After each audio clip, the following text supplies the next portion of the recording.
अपने युवा साथियों को नमन। महाराजगंज, गोरखपुर, संत कबीर नगर, जहां जहां से भी जो भी साथी कार्यकर्ता आए हैं, पहले आपके हौसले को नमन करता हूं। आपको बारंबार नमन करता हूं कि आप जैसे कार्यकर्ताओं के अंदर जो ये जज्बा है।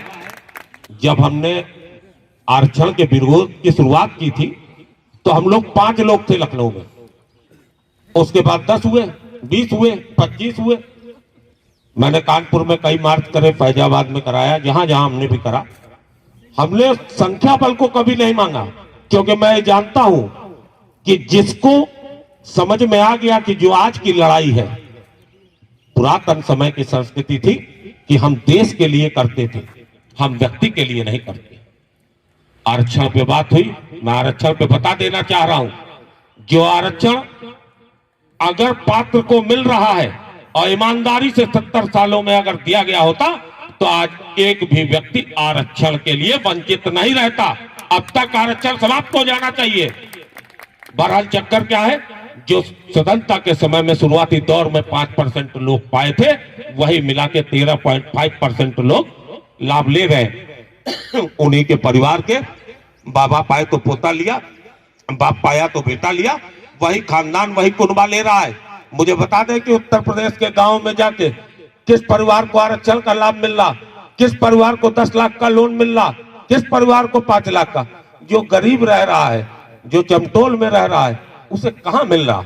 उसे तो भगा देगा अधिकारी के, चल भाग ले, तेरी आवश्यकता नहीं है। क्यों? क्योंकि तेरी कोई गारंटी नहीं है, तेरे पास कोई टोकन नहीं है। तो जो योजनाएं बनाई जाती है, उन योजनाओं का क्रियान्वयन होना चाहिए। आरक्षण के नाम पे आप 70 वर्ष से राजनीति कर रहे हैं, आपने समीक्षा क्यों नहीं कराई? हर 10 वर्ष पे समीक्षा कराते कि 10 वर्ष के अंदर में कम से कम 30% लोग लाभान्वित हुए, 20% लोग लाभान्वित हुए। उन लाभान्वित लोगों की तो जानकारी मिलती, उसे सार्वजनिक करने में डरती क्यों है सरकार? केवल इसलिए डरती है कि सरकार को तो एक काम है कि वोट बैंक की राजनीति देखनी है, और उस राजनीति में चाहे वो दलित वर्ग का युवा हो, चाहे पिछड़े वर्ग का युवा हो, चाहे सामान्य वर्ग का युवा हो, पिस वही रहा। क्यों? क्योंकि जो नौकरी पा गया उसका बाप पैसे देके अपने बेटे को करा लेता है, और आरक्षण वाला भी लड़का जब जाता है तो उसे भी उसी के लोग निपटा देते हैं कि नहीं, ये पैसा पहुंच गया है, कोटा इसका नहीं, इसका होना चाहिए। और हम लोगों ने जो ये लड़ाई शुरू करी है, जब एक देश एक विधान की बात करते हो तो देश में समानता की बात क्यों नहीं करते हो? देश के अंदर जो पैदा होने वाला बच्चा आ रहा है और जो 22 वर्ष का युवा है, सबको एक समान आंकने में सरकार क्यों भाग रही है? आप योजनाएं की बात करते हैं, जाइए विदेशों में, किस देश में आरक्षण है? कहीं आरक्षण नहीं। हमारे ही देश में राजनीति की वजह से आरक्षण है। हम लोग तो जगाने आए हैं।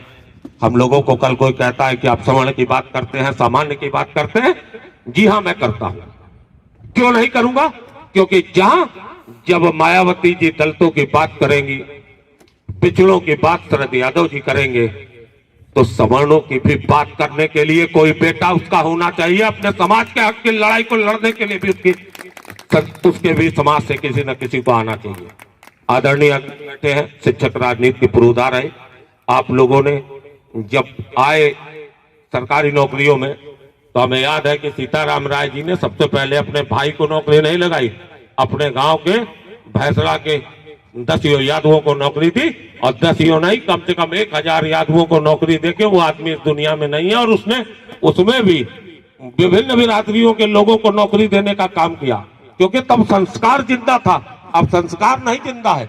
अब तो यही है कि बस केवल राजनीति से बांट दो, जाति से बांट दो। अरे एक देश एक विधान, ये जो पैसे लग रहे हैं, इस पैसे का बजट और बढ़ाइए और सबको लागू करिए ना।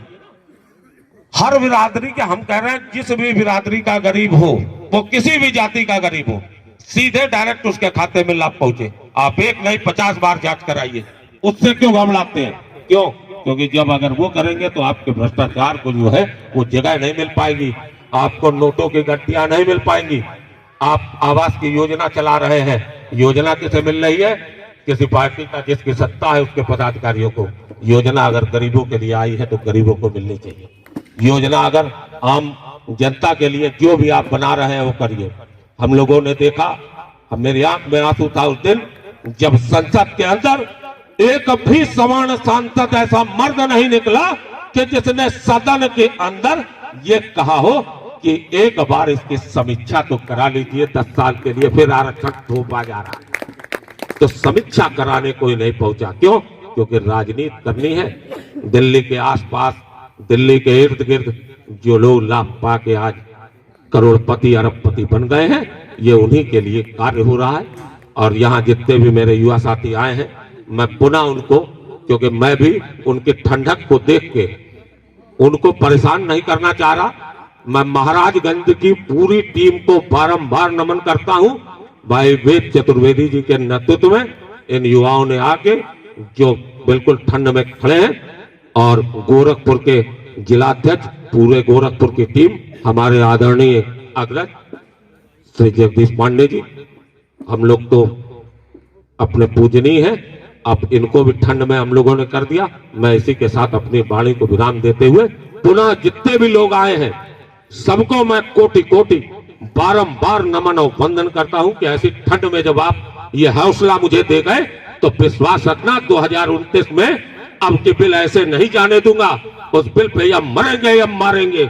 2029 में पुनः 10 साल के लिए आरक्षण नहीं बढ़ने दूंगा अगर मैं जिंदा रहा तो। मां भारती को नमन, नमन सवर्ण समाज को, नमन पिछड़ा समाज को, नमन पूरे भारतवर्ष के हर नौजवान युवा को।